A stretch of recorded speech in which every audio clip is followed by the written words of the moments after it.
একা কুম্ভ রক্ষা করেন নকল বুদির গড়। এটা নকল না আসল?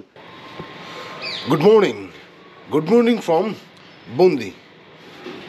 সাউথ ইস্ট রাজস্থানের একটি শহর, পাহাড় এবং কেল্লা এবং টিলা ঘেরা একটি শহর বুন্দি থেকে আপনাদেরকে আমি স্বাগত জানাচ্ছি। আমি সঞ্জু সুর, জাস্ট ট্রাভেল ভোড়ায়ের আরও একটি নতুন এপিসোডে। আপনারা জানেন আমি রাজস্থান সফর করছি, সোলো ট্রাভেল করছি রাজস্থান, এবং আমার এই রাজস্থান সফরনামা সোনার কেল্লা 2.0 তার এই নতুন এপিসোডে আপনাদেরকে আমি মূলত বুন্দি শহরের সম্বন্ধে কিছু তথ্য, ছবি, ভিজুয়াল সেটা শেয়ার করব। কি আছে বুন্দিতে, কেন বাঙালিদের সঙ্গে বুন্দির একটা যোগ রয়েছে, কিন্তু বাঙালিরা এইখানে খুব একটা বেশি ঘুরতে আসে না, তাও আমি বলবো। আপনারা থাকুন আমার সঙ্গে। আজ আমার ব্রেকফাস্ট হচ্ছে পনির পরোটা আর আচার। এই পনির পরোটা এর আগে আমি কখনো খাইনি, ফার্স্ট টাইম আমি ট্রাই করব। আলু পরোটা তো অনেক খেয়েছি, কিন্তু পনির পরোটা ফার্স্ট টাইম নিয়েছি। আমাকে এই হোটেলের যে সার্ভিসের ছেলেটি ছিল, ওই ছেলেটি বললো যে পনির পরোটা একবার খা লিজিয়ে দেখ লিজিয়ে কেসে লাগতা है। তো পনির পরোটা নিয়েছি, তার সঙ্গে আছে আচার আর একটা সস আছে। যাই হোক, খেয়ে দেখি কেমন লাগছে। একটু হেভি হবে এটা খাওয়া, অনেকক্ষণ চলে যাবে আমার। যাই হোক, লাঞ্চটা একটু পরে গিয়ে করলেও আমার অসুবিধা নেই। এখন এটা খেয়ে নিই। হ্যাঁ,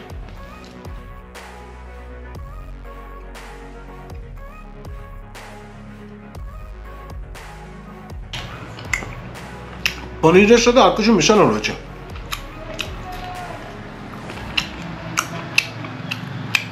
আলু তো নেই, কিন্তু পনিরের সাথে কিছু একটা মেশানো রয়েছে। আচ্ছা, দিয়ে খেয়ে দেখি।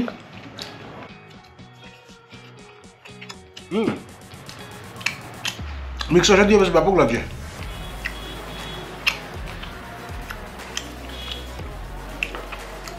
অনেকক্ষণ আগে দিয়ে গেছে, ফলে একটু ঠান্ডা হয়ে গেছে।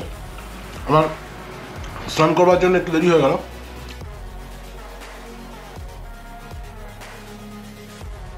আজ এখান থেকে আমি বুন্দির শহর এবং শহরের কিছুটা বাইরে কিছু জায়গা ঘুরে দেখবো। বুন্দির কেল্লায় যাব আর দেখি কী কী আছে। কালকে যখন আসছিলাম তখন এক জায়গায় লেখা ছিল, ঐতিহাসিক শহর বুন্দি মে আপকা স্বাগত है। ইতিহাস তো অবশ্যই, রাজস্থানের প্রত্যেকটি জায়গার সঙ্গে ইতিহাস ওতপ্রোতভাবে জড়িত। হাজার হাজার রাজাদের ব্যাপার, হাজার হাজার রাজবংশ, তাদের সাম্রাজ্য, এবং কয়েকশো বছর ধরে বা তার বেশি বছর ধরে এই পুরো রাজস্থানে রাজ করেছে তারা। শুধু রাজস্থানেই বোধ হয় কয়েকশো প্রিন্সেস স্টেট ছিল বিফোর ইন্ডিপেন্ডেন্স। প্রচুর জানা অজানা অনেক নাম আছে। এই মুহূর্তে রাজস্থান 50টা ডিস্ট্রিক্ট আছে, 38টা ছিল, 12টা ডিস্ট্রিক্ট বাড়ানো হয়েছে, 50টা জেলা। বাপরে, আসলে বিশাল বড় রাজ্য। তো আগের একটা এপিসোডে সম্ভবত আমি বলছিলাম যে ভারতবর্ষের সবচেয়ে বড় এরিয়া ওয়াইজ সবচেয়ে বড় রাজ্য। জনসংখ্যার নিরিখে প্রবাবলি 7th, এত বড় রাজ্যের কিন্তু জনসংখ্যার নিরিখে 7th। আর অন্যতম কারণ হচ্ছে একটা বড় অংশ মরুভূমি, পাণ্ডববর্জিত এলাকা, কেউ থাকে না সেখানে। যাই হোক, খাওয়াটা শেষ করি, তারপরে বাইরে বেরিয়ে কথা হচ্ছে। হ্যাঁ, বুন্দিতে আমি যে হোটেলে বা আমার যে স্টেতে আমি আছি সেটা হচ্ছে সামনে, একটু দেখিয়ে দিই। এই যে রাজওয়াড়া প্যালেস, হাভেলি রাজওয়াড়া প্যালেস, এই ফার্স্ট ফ্লোরেই আমি এই রুমটাতে আছি।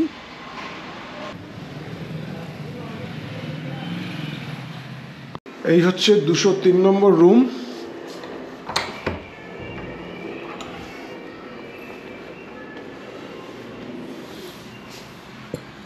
একজনের থাকার জন্য, দুজনের যা বেড, এটা দুজনের আরামসে হয়ে যায়। আমার একজনের থাকা, একটা টিভি, যে টিভিটা কোনো প্রয়োজন হয় না আমাদের। এখানে আয়না রয়েছে, এইখানে জানলা রয়েছে একদম রাস্তার পাশে। সামনে একটা মন্দির আছে, ঐতিহাসিক শ্রী লক্ষ্মীনাথ মন্দির। এটা বাথরুম, বাথরুমটাও ভালো, স্পেসিয়াস। গিজার নেই, কিন্তু গরম জল সকাল বিকাল যখনও বললেই ওরা সুইচ অন করে দেয়, জল গরম পাওয়া যায়। এমনি খারাপ না, সব মিলিয়ে ভালো। এটার ফেয়ার ট্যারিফ কত, কন্ট্যাক্ট নাম্বার কি, সেগুলো আমি সব ডেসক্রিপশন বক্সে দিয়ে দেবো। চলুন না, দেরি করে লাভ নেই, এবার বেরিয়ে পড়ি, বুন্দিটাকে একটু এক্সপ্লোর করা যাক। এই হচ্ছে বুন্দির গড়। আমার আজকের ঘোরার প্রথম জায়গা। এখন এইখানটায় যাব, বুন্দির গড়ে। এখান থেকে উঠতে হবে। ঢোকার বোধ হয় ইয়ে আছে, টিকিট সিস্টেম আছে। কোথায় কি টিকিট সিস্টেম আছে দেখতে হবে। এখানে গাড়ি রাখতে হবে,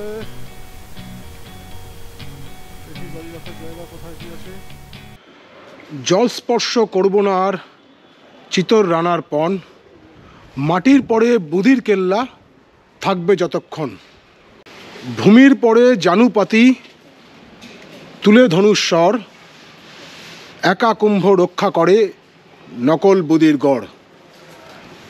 এই কবিতার লাইন রবীন্দ্রনাথ ঠাকুরের লেখা নকল গড়। এই কবিতার লাইনের সম্বন্ধে আপনারা সকলেই জানেন, অধিকাংশ মানুষই জানেন। বিশেষ করে শেষ দুটো লাইন, একা কুম্ভ রক্ষা করেন নকল বুধির গড়। আমি এই মুহূর্তে সেই বুধির গড় বা বুধি কেল্লার সামনে রয়েছি। আজকে আমার এই যে এই এপিসোড থাকবে বুধিরই বা বুন্দির, রাজস্থানের সেই নকল বুধির গড়ের বিষয়ে। এটা নকল না আসল, সেই ছবি যেমন আপনাদের সামনে তুলে ধরবো, সেই তথ্য তুলে ধরবো, তার সঙ্গে সঙ্গে অবশ্যই থাকবে এই বুন্দিতেই আরও দু একটা জিনিস রয়েছে, সেই জিনিসগুলো আমার আজকের এপিসোডে থাকবে। তাহলে দেখতে থাকুন জাস্ট ট্রাভেল ভোড়াই। আমি চলে এসেছি বুন্দি গড় প্যালেসে। এই হচ্ছে গড় প্যালেস। এটার সম্বন্ধে আপনাদেরকে আমি বলবো, কিন্তু তার আগে একটা জিনিস বলে নিই। বিষয়টা হচ্ছে যে এখানে ঢুকতে গেলে 100 টাকা ভারতীয়দের জন্য টিকিট করতে হয়। তার সঙ্গে সঙ্গে যদি ক্যামেরা নিতে হয়, গোপ্রো বা অন্য কোনো ক্যামেরা, মোবাইল ছাড়া, তাহলে কিন্তু তার জন্য আলাদা করে 500 টাকা দিতে হবে। এটা বড্ড বেশি চার্জ, অনেক বেশি চার্জ।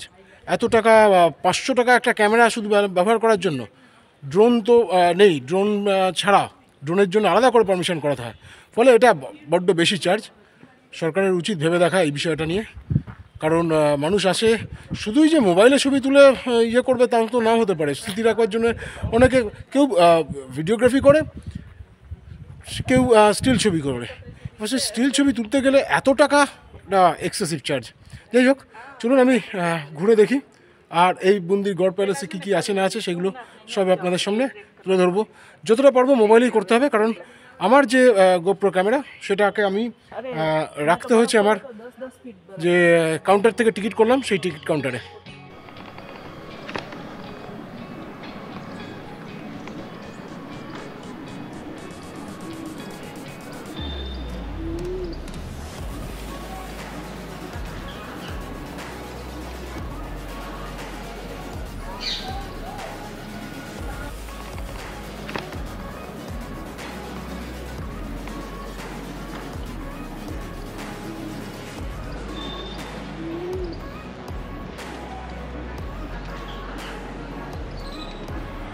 বাদিকে হচ্ছে ছত্তর মহল, পুল মহল, বাদল মহল, আর ডান দিকে চলে যাচ্ছে তারাগড় ফোর্ট, ওয়ে টু চিত্রশালা।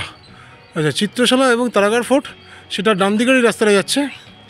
আর বাদিকে ছত্তর মহল, ফুল মহল আর বাদল মহল।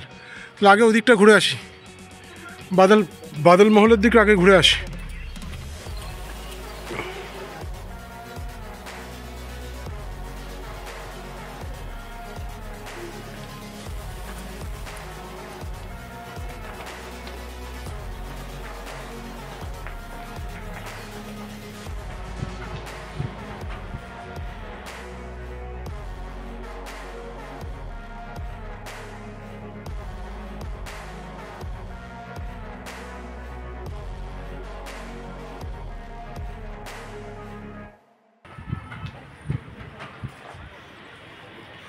वाह,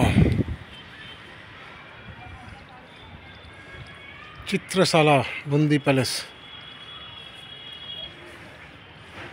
वाह वाह वाह, बहुत ही बढ़िया। কি লাগছে বস? হ্যাঁ, ও এটা নাকি নকল বুদির গড়? No way man, no way.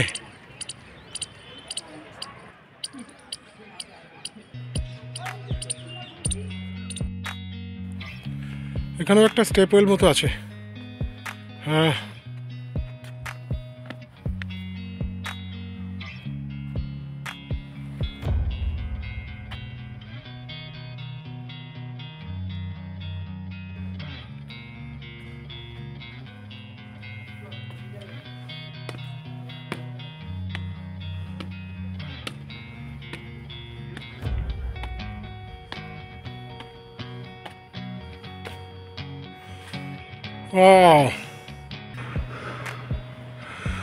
রাজরাজাদের paintings ফাটাফাটি, জাস্ট ফাটাফাটি। ও মাই গড, এটা ঠিক কোন চিত্রকলা সেটা আমি জানি না, কিন্তু অসম অসম। বুদির গড় প্যালেসের এই চিত্রশালা সারা দেওয়াল জুড়ে যে ছবি আপনারা দেখছেন, একবার ভেবে দেখুন যে এত শত বছর আগে এই ছবিগুলো যখন তৈরি করা হয়, সেই ছবিগুলো সম্পূর্ণভাবে জৈবিক কালার ব্যবহার করা হয়েছিল। একটা মানে আপনারা যদি আসেন কখনো এই বুদি কেলা দেখতে, এই শুধু চিত্রশালাটাই অন্তত 1 ঘন্টা দেড়েক ধরে দেখতে হবে। যে এত সুন্দরভাবে রং এত বছর পরেও সেগুলো টিকে আছে, আর তার কারুকার্য এটা অস্বাভাবিক রকমের। পুরো দেওয়ালগুলো জুড়ে, এমনকি সিলিং বা রুফটপ যেগুলো আছে সেই জায়গাগুলোতেও এইভাবে কাজ করা হয়েছিল। আমি আবার বলছি যে এত শত বছর আগে এই কাজগুলো করা হয়েছিল কি করে, এটা তো একটা বিস্ময়ের জিনিস। তার সঙ্গে সঙ্গে সেই সময় যে জৈবিক কালার ব্যবহার করা হয়েছিল, এর মধ্যে কোনো তো তখন এত আর্টিফিশিয়াল কালার ছিল না, এইসব সবই জৈবিক কালার ব্যবহার করা হয়েছে। সেগুলোও এত ভালোভাবে ফুটিয়ে তোলা হয়েছে, দেখুন এত বছর পরেও প্রমিনেন্ট একেবারে। এটা আপনাকে অবাক করবেই করবে।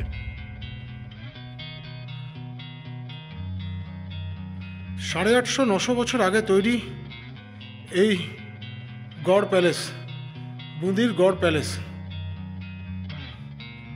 চারিদিকে শুধু মিনিয়েচার আর্কিটেকচার আর মিনিয়েচার পেন্টিংস। অসম।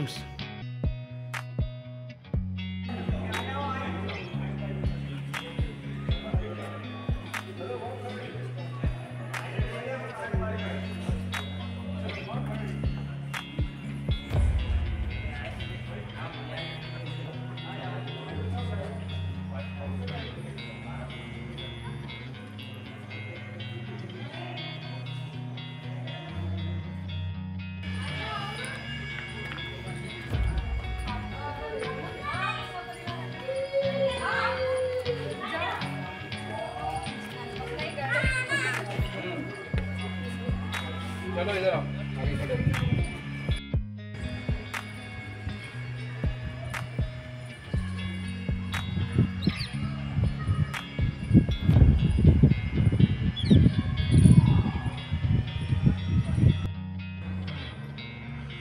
হাতিপোল বা হাতিপুল না পোল, এটা 1631 খ্রিস্টাব্দ নাগাদ তৈরি হয়েছিল। 1600 থেকে 1631 খ্রিস্টাব্দের মধ্যে। সামনে এটা রয়েছে যেটা দেখতে পাচ্ছেন সেটা হচ্ছে দিওয়ানে আম।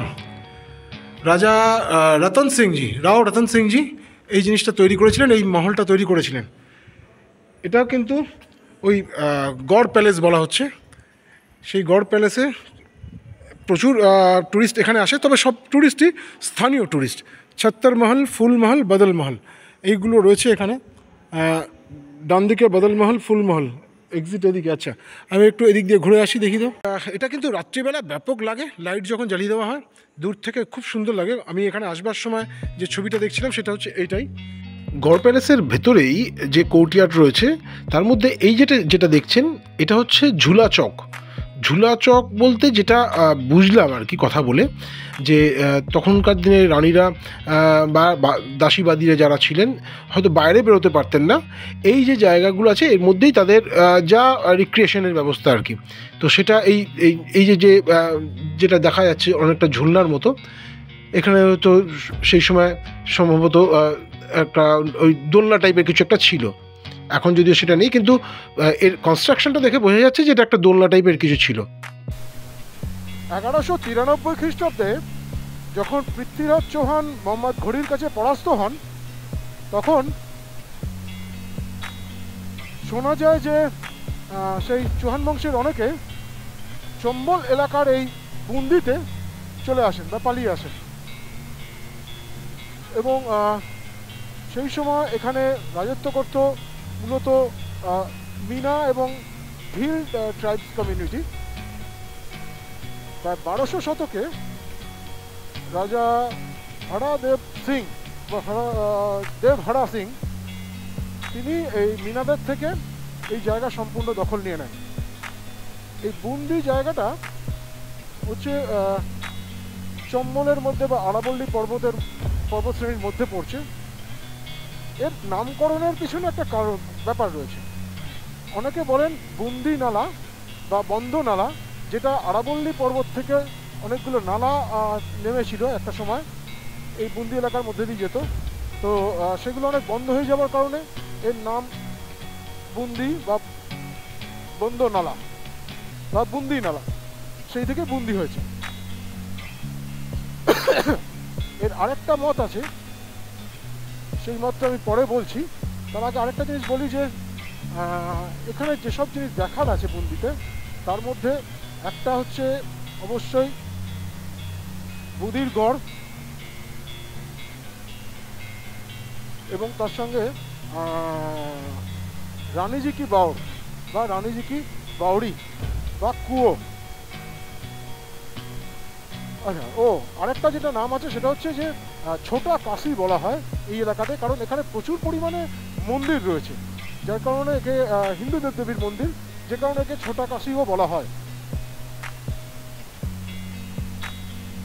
ইতিমধ্যেই আপনারা দেখলেন নকল বুদিরগড় বা বুন্দিগড় প্যালেস, তার ছবি। এবার আমি যাচ্ছি হচ্ছে রানীজি কি বাউড় দেখতে। এই বুন্দিতে প্রায় 50টা স্টেপওয়েল আছে, স্টেপওয়েল বা বাউড় বা কুয়ো যাই বলি না কেন, প্রায় 50টা স্টেপওয়েল আছে। ফলে আবার অনেকে বলে এটা দ্য স্টেপওয়েল সিটি অফ ইন্ডিয়াও। ফলে বেশ অনেকগুলো নাম আছে বুন্দিকে কেন্দ্র করে। কেন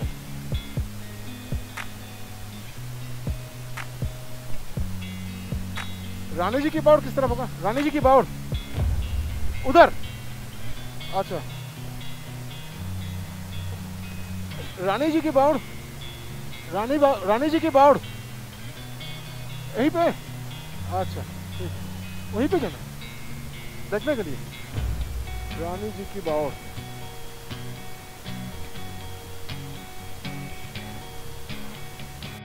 আমি চলে এসেছি রানীজি কি বাউড়িতে। বুন্দির একটি অন্যতম দ্রষ্টব্য স্থান এই রানীজি কি বাউড়ি। এর বিষয়ে আমি ভিতরে ঢুকে দেখতে দেখতে আপনাদের সঙ্গে শেয়ার করছি। চলুন তাহলে ভেতরে যাওয়া যাক।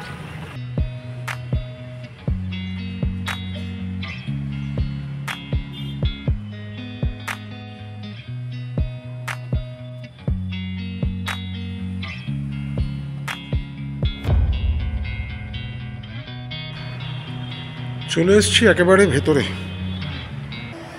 রানীজি কি বাউড়ি মে। রাজস্থানে বাওড় বা বাউরি মূলত বলা হয় যেটা, সেটা হচ্ছে কুয়ো। আমরা যেটাকে কুয়ো বলি, সেই কুয়ো। অ্যাকচুয়ালি এখানে জলের খুব সমস্যা ছিল বলে তৎকালীন যুগে, অর্থাৎ রাজাদের সময় তারা এরকম বিভিন্ন কুয়ো খনন করতেন সাধারণ মানুষের, যাতে জলের সমস্যা না হয়, পানীয় জলের সমস্যা না হয় বা অন্যান্য জলের সমস্যা না হয়। তাই এই ধরনের কুয়োগুলো তারা খনন করতেন।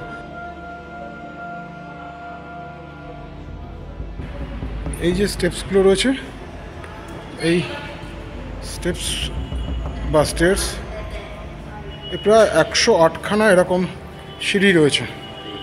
এই যে বাওড় বা বাউরি বা স্টেপ ওয়েল দেখছেন, এটা 1699 খ্রিস্টাব্দে তৈরি করেছিলেন রানী নাদবতী। রানী নাদবতী ছিলেন রাও রাজা অনিরুদ্ধ সিংয়ের পত্নী। রাজা অনিরুদ্ধ সিং তিনি নিঃসন্তান ছিলেন, তাই বংশরক্ষা করার জন্য তিনি নাদবতীকে বিবাহ করেন। নাদবতী পুত্র সন্তান জন্ম দেওয়ার পর সেই সন্তানকে প্রথম রানীর হাতে দিয়ে দিতে বাধ্য হন। এরপরই রানী নাদবতী সাধারণ মানুষের জন্য কাজ করতে উৎসুক হয়ে ওঠেন এবং তারপরই তিনি এই কুয়ো খনন করেছিলেন যাতে সাধারণ মানুষের জলের সমস্যা মেটানো সম্ভব হয়। এই যে কুয়ো, সেই কুয়োর আর্কিটেকচারাল ফর্ম দেখলে আপনারা বুঝতে পারবেন, বিস্মিত হতে হয় অবশ্যই, কারণ এত শত বছর আগে, সেই 1699 খ্রিস্টাব্দে এটা তৈরি হয়েছে। তাহলে সেই সময় যখন এরকম ধরনের একটা শৈল্পিক বিষয়, এই কুয়ো খনন করা এবং তারপর সেটা তৈরি করার ক্ষেত্রে ব্যবহার করা হয়েছে, মানে বোঝা যায় যে সে যুগেও শিল্পীরা, বিশেষ করে রাজমিস্ত্রিরা, কতটা দক্ষ এবং পারদর্শী ছিলেন। এর মধ্যেও স্টেপস রয়েছে, পুরো চারদিক দিয়ে স্টেপস রয়েছে, স্টেয়ার্স রয়েছে, সিঁড়ি।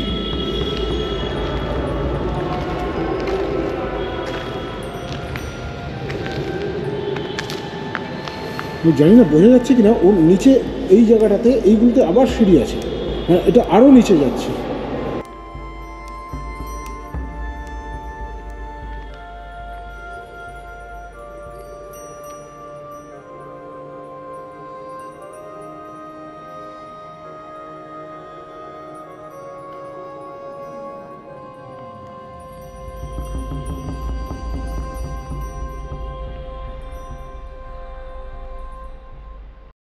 দুপুরে লাঞ্চ করা সম্ভবপর হয়নি, কারণ যে এলাকায় ছিলাম সেখানে লাঞ্চ করার মতো সেরকম কিছু ছিল না। একে তো কেল্লার ভেতরে, ফলে সেখানে তো কিছুই ছিল না।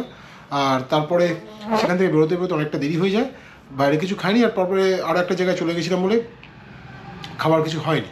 তো হোটেলে ঢুকে ভেজ স্যান্ডউইচ বললাম, ভেজ স্যান্ডউইচ খাচ্ছি। আর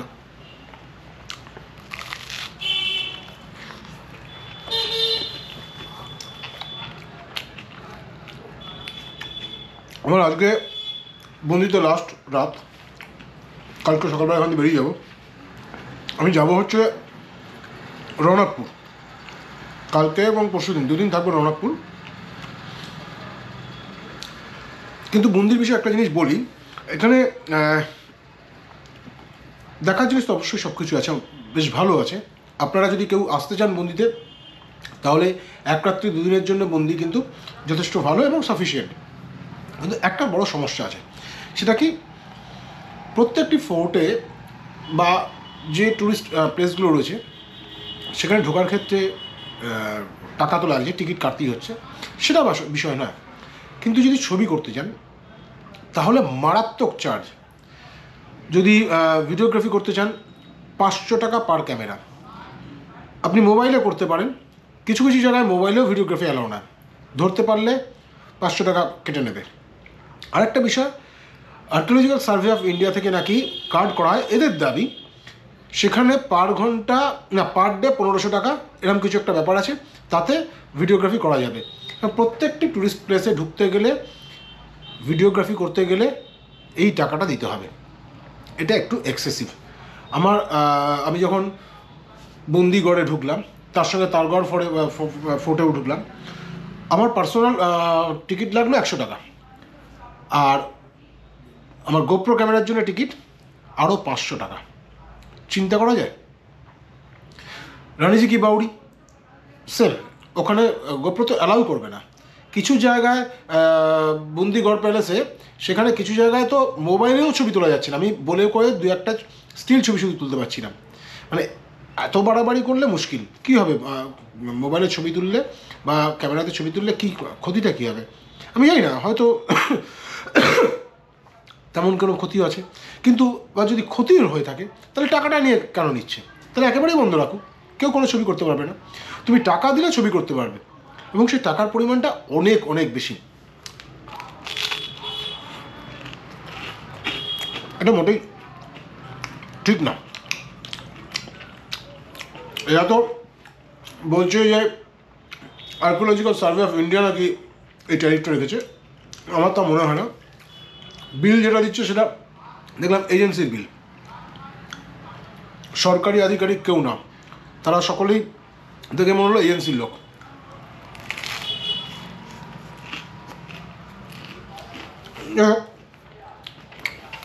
এটা বাদ দিলে ভালো, প্রচুর ফরেন ট্যুরিস্ট আমি দেখলাম যারা বুন্দিতে এসছে। দেখার জায়গা আছে বস, ভালো লাগবে। আপনারা জয়পুর থেকে একদিনে এসেও ঘুরে যেতে পারেন। দিনের দিনে আসলেন জয়পুর থেকে ভোরবেলা বেরিয়ে 250 কিলোমিটার মতো হবে, 235 কিলোমিটার মতো হবে। ভোরবেলা বেরিয়ে বুন্দিতে আসলেন, এসে দেখলেন, দেখে টেকে আবার বিকালবেলা বেরিয়ে জয়পুরে চলে গেলেন। এরকম করতে পারেন যদি আপনারা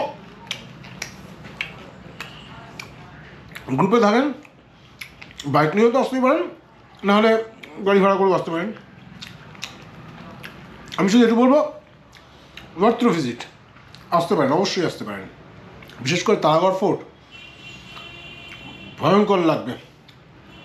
তারাগড় ফোর্টে উঠে যাওয়া ব্যাপক লাগবে, এটা নিশ্চিত করে বলতে পারি।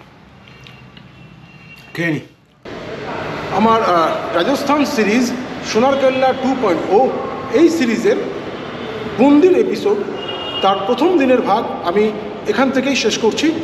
আশা করি আপনাদেরকে ভালো লেগেছে, এবং আমার পরবর্তী এপিসোডে থাকবে ভারতবর্ষের প্রথম পাহাড়ের উপর তৈরি করা একটি কেল্লার গল্প। সেই গল্প আমি আমার পরের এপিসোডে আপনাদেরকে দেখাবো। অবশ্যই তার জন্য আপনাদেরকে কিছুটা সময় অপেক্ষা করতে হবে। আর আমার এই চ্যানেল যদি বা আমার এই উপস্থাপনা যদি আপনাদেরকে ভালো লেগে থাকে, তাহলে আপনারা দয়া করে প্লিজ আমার এই চ্যানেলটিকে সাবস্ক্রাইব করবেন। চ্যানেলের নাম নিশ্চয়ই বুঝতে পারছেন, জাস্ট ট্রাভেল ভোরাই। এই ইউটিউব চ্যানেলটিকে সাবস্ক্রাইব করুন, যাতে আগামী দিনে আমি আরও বেশি করে আপনাদের সামনে ভালো ভালো কন্টেন্ট নিয়ে আসতে পারি। ততক্ষণ ভালো থাকবেন, সুস্থ থাকবেন। নমস্কার।